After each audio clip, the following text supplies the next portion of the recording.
प्यारे बच्चों, आज हम कक्षा 10वीं गणित विषय में सेट 3 पेपर हल करेंगे। तो आइए देखते हैं। क्वेश्चन नंबर 1 है हमारा, यदि tan a बराबर 4/3 हो तो sin a का मान होगा। तो सबसे पहले tan a बराबर देखते हैं। tan a बराबर होता है लंब बटे आधार। तो यहाँ पर लंब है 4/3 यानी 4k/3 के। तो सबसे पहले इसमें क्या है, हमें साइन का मान ज्ञात करने से पहले कर्ण ज्ञात कर लेते हैं। तो साइन 1 का मान होता है लंब बटा कर्ण। तो यहाँ पर हमें लंब तो इसमें 4 के है, कर्ण ज्ञात कर लेते हैं। कर्ण क्या होता है, आधार की 2 जमा लंब की 2। तो क्या है, इसमें कर्ण आ जाएगा हमारा 4 की 2 जमा 4k की 2 जमा में 3k की 2 का अंडर। 4 चौक 16k की 2 जमा में 3 की 9k की 2। यह आ गया आपका 25k की 2। इसका अंडर आएगा 5k। तो कर्ण यहाँ पे आ जाता है हमारा 5k। तो साइन a बराबर लंब बटा कर्ण होता है। लंब कितना है 4k और कर्ण कितना है 5k। k से k कैंसिल हो जाएगा। कितना आंसर आता है हमारा 4/5। तो साइन का मान आता है लंब बटा कर्ण यानी कि 4/5। तो 4/5 इसमें बी आंसर हमारा क्या है, सही उत्तर है। प्रश्न नंबर 2 देखते हैं। 1 - tan स्क्वायर 45 डिग्री, 1 प्लस में tan स्क्वायर 45 डिग्री। तो यहाँ पर क्या है, हम tan 45 की वैल्यू पुट करके इसको क्या है बड़ी आसानी से सोल्व कर सकते हैं। तो 1 का 1 माइनस में tan 45 की वैल्यू होती है हमारी 1। tan और कोट की 45 डिग्री पे वैल्यू 1 होती है। तो इसमें मान पुट कर देते हैं। ये इस पे स्क्वायर है इसलिए हम स्क्वायर लगा देते हैं। और बटा में है 1 जमा tan है। तो 1 जमा में tan की वैल्यू 1, इसका स्क्वायर। तो ऊपर क्या है, 1 का स्क्वायर करेंगे 1 माइनस 1 क्या हो जाता है 0। 0 नीचे क्या है 1 प्लस 1 कितना आ जाएगा 2। तो 0/2 की वैल्यू कितनी होती है, 0 को हम 2 से भाग करते हैं तो कितना आ जाता है हमारा 0। तो इसका सही ऑप्शन है आपका डी ऑप्शन में 0 आंसर है। अब हम देखते हैं इसका तीसरा सवाल। तीसरे सवाल में क्या है, एक बिंदु Q से एक वृत्त पर स्पर्श रेखा की लंबाई 24 सेंटीमीटर है और केंद्र से Q की दूरी 25 सेंटीमीटर है। तो वृत्त की त्रिज्या आपको निकालनी है। तो प्यारे बच्चों, ये कैसे हल होगा, जैसे मान लो आपके पास एक ये वो वृत्त है और ये इसका केंद्र बिंदु है। यहां पर कोई बिंदु दे रखा है, ठीक है। तो आपको क्या है, इस बिंदु से ऐसे स्पर्श रेखा खींची हुई है। ये Q बिंदु है आपका। एक बिंदु Q से वृत्त पर स्पर्श रेखा की लंबाई 24 सेंटीमीटर। तो ये मान लो P बिंदु से कोई स्पर्श रेखा खींची हुई है, तो ये 24 सेंटीमीटर है। और क्या दे रखा है, केंद्र से Q की दूरी, इस केंद्र O से Q की दूरी 25 सेंटीमीटर दी हुई है। तो हमें पता है स्पर्श रेखा पर केंद्र से क्या होता है, यहां पर 90 डिग्री का कोण बनता है, ठीक है। तो ये कौन सी त्रिभुज बन गई हमारे पास, समकोण त्रिभुज बन गई। अब 90 के सामने वाला ये क्या है हमारे पास, कर्ण है। ये क्या है हमारे पास, आधार है। ये क्या है, लंब है। तो एक किस्म से हमें पाइथागोरस प्रमेय से क्या निकालना है, इसका लंब निकालना। तो बिल्कुल आसान है, हमें निकालना है क्या, ये लंब PO निकालना है। तो क्या हो जाएगा, अंडर रूट, ये कर्ण है, कर्ण के वर्ग में से ऐसे घटाते हैं। अगर लंब निकालना हो तो कर्ण के वर्ग में से किसका वर्ग घटता है, आधार का वर्ग। आधार का वर्ग, तो कर्ण हमारे पास देखो कितना है 25, इसका वर्ग माइनस में आधार कितना है 24, तो 24 का वर्ग। 25 की गुणा करेंगे 2 बार 625 और 24 को 2 बार करेंगे तो कितना आएगा 576। और 625 में से 576 जाएंगे, बच जाएगा आपके पास 49 और 49 का वर्गमूल कितना आ जाएगा 7। तो PO हमें ज्ञात करनी थी, मतलब इसकी त्रिज्या ज्ञात करनी थी। तो कितना आया 7। तो ऑप्शन नंबर कौन सा सही हो जाएगा, A ऑप्शन आपका बिल्कुल सही हो जाएगा। तो हम यहाँ पर A को टिक करेंगे। आगे देखो, आगे है इसी तरह का 5 सेंटीमीटर त्रिज्या वाले वृत्त के बिंदु P पर स्पर्श रेखा P Q केंद्र O से होकर जाने वाली एक रेखा को बिंदु Q पर इस प्रकार मिलती है कि OQ बराबर 12 सेंटीमीटर। तो लंबाई PQ निकालनी है आपको। ऐसे ही आकृति, यही आकृति है मान लो, इसमें आपको क्या करना है, क्या क्या दिया देखो, 5 सेंटीमीटर त्रिज्या, ये दे रखी है 5, और क्या दे रखा है, पी ओ क्यू दे रखी है, ओ क्यू मतलब केंद्र से उस बिंदु की दूरी दे रखी है 12 सेंटीमीटर और त्रिज्या 5 सेंटीमीटर। तो इसका मतलब अब की बार हमें क्या निकालना है, आधार निकालना है। तो वही हम पाइथागोरस प्रमेय में यूज करेंगे। कैसे, अब की बार आधार निकालना है, तो आधार हमारे पास कौन सा है, देखो पी क्यू है। तो आधार निकालने के लिए क्या करते हैं, कर्ण के वर्ग में से, तो सीधा ही कर रहा हूं मैं, अब की बार 12 के वर्ग में से किसका, लंब का वर्ग घटाएंगे तो 5 का वर्ग। तो इसमें क्या है, देखो यही निकालना है हमें पी क्यू, मतलब स्पर्श रेखा निकालनी है आपको। तो 12 को 2 बार करेंगे 144 और 5 को 2 बार करेंगे 25 और 144 में से 25 जाएगा, कितना बच जाएगा 119। तो 119 का वर्गमूल नहीं निकलता। तो हमारे पास स्पर्श रेखा पी क्यू की लंबाई कितनी आ गई, हमें पी क्यू ज्ञात करना था, कितना आ जाएगा, डी ऑप्शन आपका बिल्कुल सही हो जाएगा। क्वेश्चन नंबर 5 देखते हैं। निम्नलिखित में से कौन एक घटना की प्रायिकता नहीं हो सकती। तो प्रायिकता हमेशा 0 और 1 के बीच में मान होता है प्रायिकता का। 0 से छोटी नहीं हो सकती प्रायिकता और 1 से अधिक नहीं हो सकती। असंभव घटना होती है उसकी प्रायिकता 0 होती है और निश्चित घटना की प्रायिकता 1 होती है। तो प्रायिकता का मान 0 और 1 के बीच होता है। तो इसमें ये भी 0 और 1 के बीच का मान है। ये ऋणात्मक दिया गया है तो ये प्रायिकता का मान नहीं हो सकता। तो यही पूछा गया है कि इसमें से कौन सी प्रायिकता का मान नहीं है। ये हमारा राइट आंसर होगा, क्योंकि इसमें ऋणात्मक मान दिया गया है जो 0 से छोटा है। ये 15% भी हो सकता है और 0.7 भी प्रायिकता का मान हो सकता है। तो हमारा राइट आंसर हुआ इसमें माइनस का 1.5, जो प्रायिकता संभव नहीं है। प्रश्न नंबर 6 है, tan a का मान हमेशा 1 से कम होता है। तो इस कथन को ये बताना है सत्य है या असत्य है। तो tan a की वैल्यू देखते हैं पहले। 0 डिग्री, 30 डिग्री, 45 डिग्री, 60 डिग्री और 90 डिग्री। तो 0 डिग्री पे tan का मान 0 होता है, 30 पे 1/वर्गमूल 3 होता है, 45 पे 1 होता है, 60 पे वर्गमूल 3 होता है और 90 पे अपरिभाषित होता है। तो ये tan का मान है 0, 30, 45, 60, 90 पे।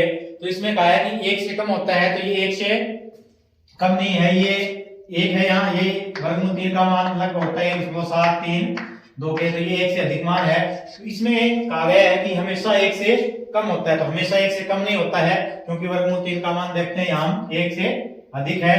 तो ये बात क्या है, यहाँ पर असत्य आ जाएगी, फाल्स आ जाएगी। तो ये स्टेटमेंट क्या है, असत्य है। आगे क्वेश्चन है 7, थीटा बढ़ने पर साइन का मान बढ़ता है। तो साइन की वैल्यू देखते हैं हमें।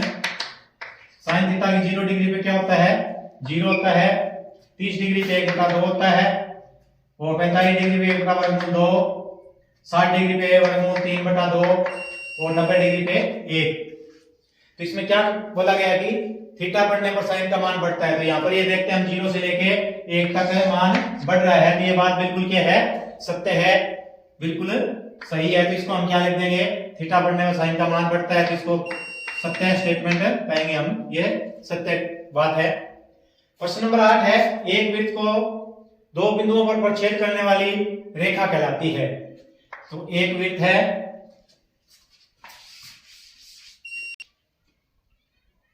तो एक वृत्त को 2 बिंदुओं पर प्रच्छेद करने वाली रेखा, तो देखते हैं कि ये वृत्त है, तो इसमें ये 2 बिंदुओं पर प्रच्छेद करने वाली रेखा,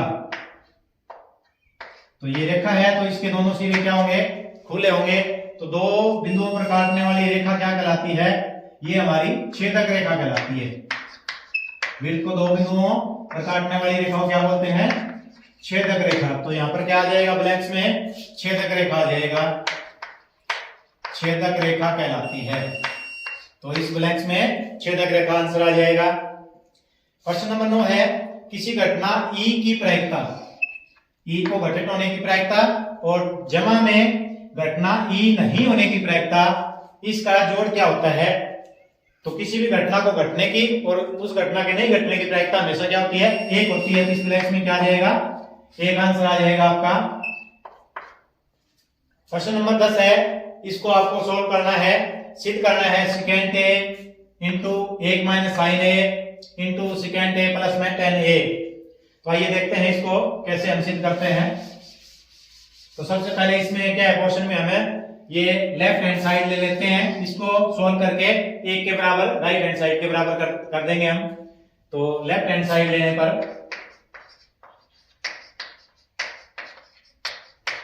तो लेफ्ट हैंड साइड में है सेकेंड ए इंटू 1 माइनस साइन ए, 1 माइनस में साइन ए इंटू सेकेंड ए प्लस में tan ए। तो इस साइड को हम क्या है, सेकेंड का मान कोस में बदला जा सकता है, ये पहले से साइन में है, यहाँ भी सेकेंड का मान क्या है, कोस में बदला जा सकता है, यहाँ tan का मान साइन बटा कोस में बदला जा सकता है। तो ये सारा मान साइन कोस में आ जाएगा, तो हम इसको सरल कर सकते हैं। तो सेकेंड बराबर क्या होता है, 1 बटा कोस होता है। सेकेंड का मान हमने किस में रख लिया, कोस में, तो 1 बटा कोस। और ये सेम का सेम 1 माइनस में साइन ए इंटू दूसरे रेट में सेकेंड का फिर क्या रख दिया हमने, 1 बटा कोस ए प्लस में tan बराबर क्या होता है, साइन बटे कोस, साइन अल्फा बटा में कोस अल्फा। जो हमने क्या है यहाँ पर सर्वसमीका या सूत्र यूज किए हैं उसको लिख देंगे। एक तो यूज किया सेकंड बराबर 1 बटा कोस, तो ये हम ब्रैकेट में लिख देते हैं, सेकंड a बराबर 1 बटा कोस यूज किया है। और दूसरा क्या यूज किया है, दूसरा यूज किया आपने tan का, तो tan a बराबर आ जाएगा आपका साइन a बटा में कोस a। अब क्या करते हैं, इसकी मल्टीप्लिकेशन करते हैं, क्या आता है, ऊपर आ जाएगा 1 माइनस में साइन a बटा में कोस a और इंटू यहाँ पर इसका लघुत्तम लेके हल करते हैं, नीचे क्या आ जाएगा, कोस कोस कोस ही आ जाएगा और ऊपर सेम का सेम क्योंकि हर बराबर है, 1 जमा में साइन ए। आगे इसको सरल करते हैं तो दोनों ब्रैकेट आपस में क्या है, मल्टीप्लाई है, तो 1 माइनस साइन ए, 1 जमा साइन ए, एक बार जमा एक बार घटाया, तो यहाँ पर क्या है, हमारी सर्वसमीका बन जाती है a minus b a plus b. तो ये कैसे खुलता है आपका, a square minus b square, तो यहाँ 1 का स्क्वायर 1 माइनस में साइन का स्क्वायर साइन स्क्वायर ए, और नीचे कोस और कोस का मल्टीप्लिकेशन हो जाएगा कोस स्क्वायर ए। तो ये हमारा क्या है, यहाँ तक आ गया। अब 1 माइनस साइन किसके बराबर होता है, 1 माइनस साइन स्क्वायर बराबर होता है कोस स्क्वायर। तो यहाँ पर क्या लिख देंगे, इसकी जगह कोस स्क्वायर ए लिख देंगे, नीचे भी क्या है हमारा कोस स्क्वायर ए है। अब कोस से कोस स्क्वायर कैंसिल हो जाएगा, कितना उत्तर आएगा 1, जो किसके बराबर है, राइट हैंड साइड के बराबर आ जाता है। तो इस प्रकार हमने क्या है, लेफ्ट हैंड साइड को राइट हैंड साइड के बराबर सिद्ध कर दिया। तो अब देखते हैं हम इसका सवाल नंबर 11। सवाल नंबर में क्या है, देखो वृत्त के केंद्र से 5 सेंटीमीटर की दूरी पर एक बिंदु A से स्पर्श रेखा की लंबाई 4 सेंटीमीटर है, तो वृत्त की त्रिज्या ज्ञात कीजिए। तो इसको हल करने के लिए हम क्या करेंगे, देखो मैं आकृति आपके सामने यहाँ पर बना रहा हूं इसकी। ये हमारे पास एक वृत्त है, वृत्त के केंद्र O से कोई यहाँ पर A बिंदु दिया हुआ है, ठीक है। A को अगर हम इस केंद्र से मिलाएं तो ये कितनी दूरी पर है, 5 सेंटीमीटर, और A से स्पर्श रेखा खींची हुई है यहाँ पर, ये जो है वो 4 सेंटीमीटर है। और अब स्पर्श बिंदु को, जैसे ये B बिंदु स्पर्श है, इसको केंद्र से मिलाएं तो यहाँ पर 90 डिग्री का कोण बनता है। तो ये क्या होगी, आपकी क्या होगी, त्रिज्या होगी, ठीक है। तो हमें ये निकालनी है, इसमें त्रिज्या ज्ञात करनी है। और ये हमारे पास एक जो त्रिभुज प्राप्त हुई है वो एक समकोण त्रिभुज है, तो इसमें हमें ये त्रिज्या मालूम करनी है। तो क्या लिखेंगे, आकृति में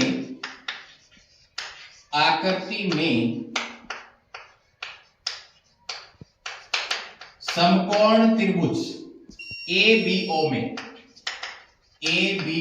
पाइथागोरस प्रमेय का यूज करेंगे। पाइथागोरस प्रमेय से, अब पाइथागोरस प्रमेय आपको पता है क्या होती है, 90 के सामने वाला कर्ण होता है, ये आधार होता है, ये लंब होता है। तो कर्ण का वर्ग बराबर आधार का वर्ग लंब का वर्ग होता है।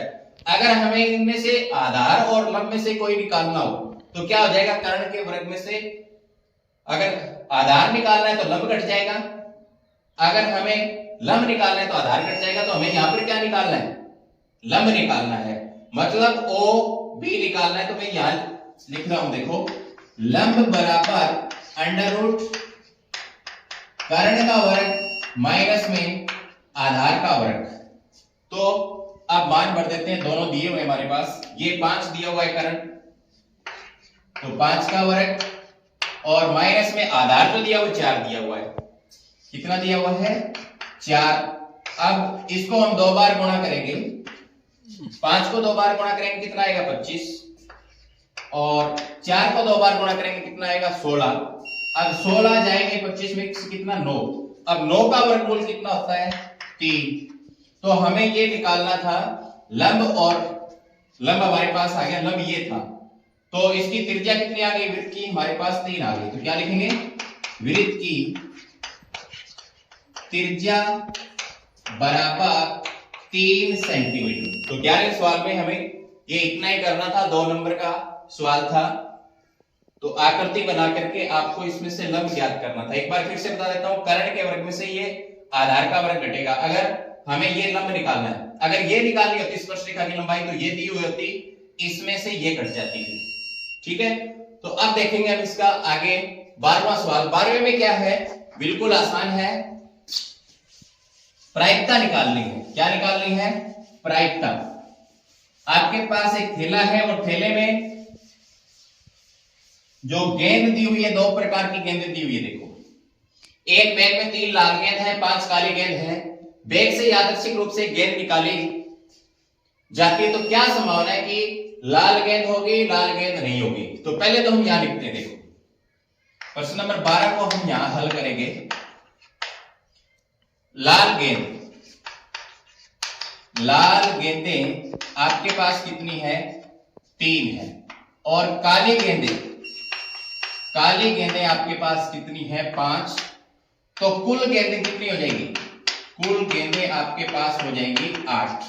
तो हमें पहले भाग में क्या निकालना है, देखो, लाल गेंद की प्रायिकता। अगर उस बैग में मैं हाथ डालूं और ऐसे गेंद बाहर निकाल करके लेके आऊं, तो मेरे हाथ में लाल गेंद कितनी आएगी, लाल गेंद की प्रायिकता क्या होगी। तो लाल गेंद की प्रायिकता,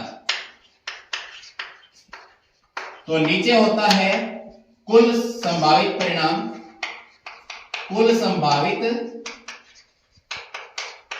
परिणाम, और बटे में ऊपर होगा अनुकूल परिणाम, अनुकूल परिणाम। अनुकूल परिणाम कितने होंगे हमारे पास, देखो, अगर हम लाल की देख रहे हैं तो मैं उस बैग में हाथ डालूंगा तो लाल गेंदें 3 ही है। कितनी है 3। तो यहां ऊपर आ जाएगा 3, और कुल कितनी है 8। तो प्रायिकता क्या हो जाएगी लाल गेंद की 3/8। दूसरे में क्या पूछा है, देखो, लाल गेंद नहीं है कि प्रायिकता पूछा है। तो लाल गेंद नहीं है मतलब काली वाली, लाल गेंद नहीं है कि प्रायिकता क्या हो जाएगी, नीचे संभावित कुल परिणाम वही 8 रहेंगे, और काली कितनी है 5। तो 5/8। दूसरे भाग का उत्तर क्या हो जाएगा 5/8। तो यही हमें निकालना था। अब देखते हैं हम इसका 13वां सवाल, और 13वां का आपको एक अथवा भी दिया हुआ था। इन दोनों में से आप एक कर सकते थे। तो पहले हम ये देखेंगे, फिर अथवा देखेंगे।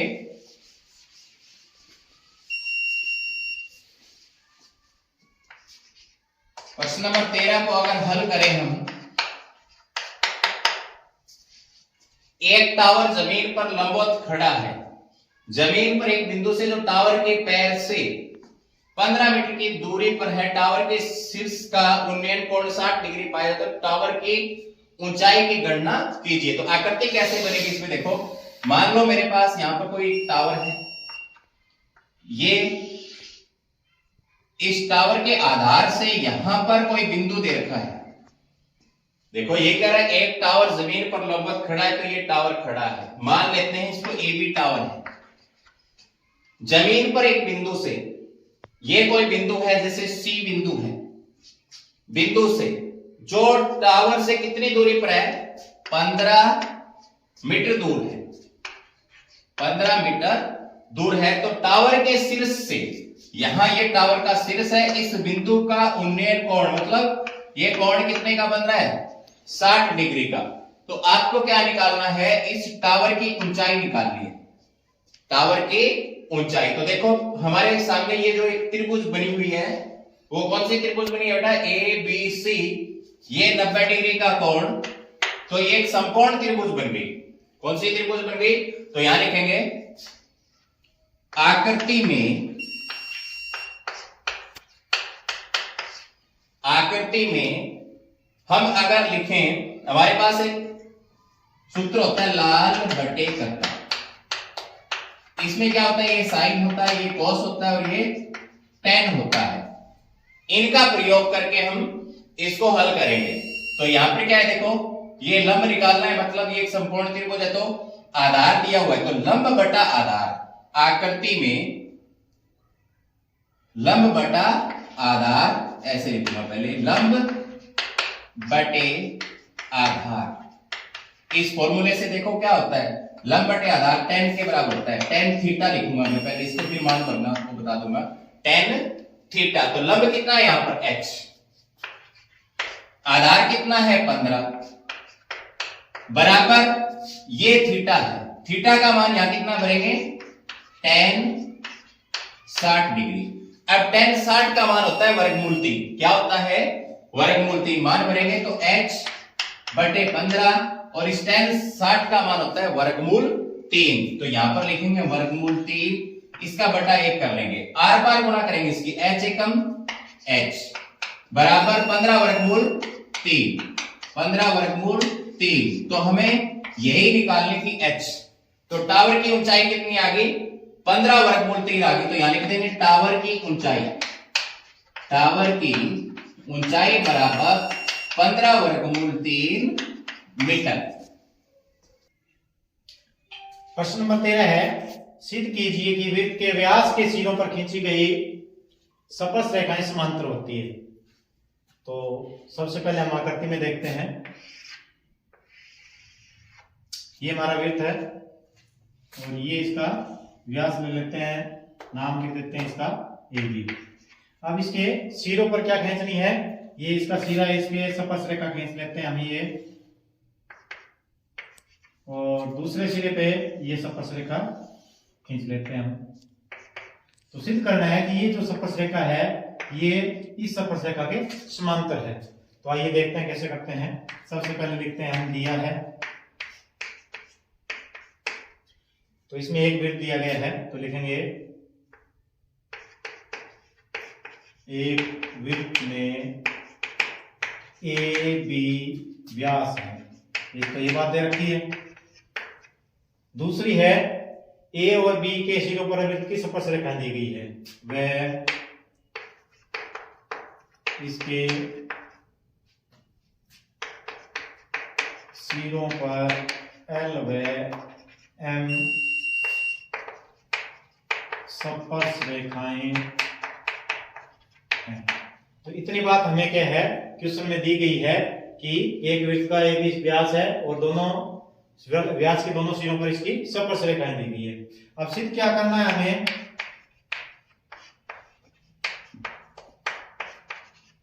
सिद्ध करना है कि स्पर्श रेखाएं आपस में समांतर, यानी कि L स्पर्श रेखा समांतर है M स्पर्श रेखा। ये दोनों रेखा हमें आपस में समांतर सिद्ध करनी है। तो इसके लिए हम क्या प्रमाण प्रस्तुत करेंगे, आइए देखते हैं। सबसे पहले हम क्या है, ये इसका केंद्र ले लेते हैं और इस कोण को हम 1 नंबर लिख देते हैं।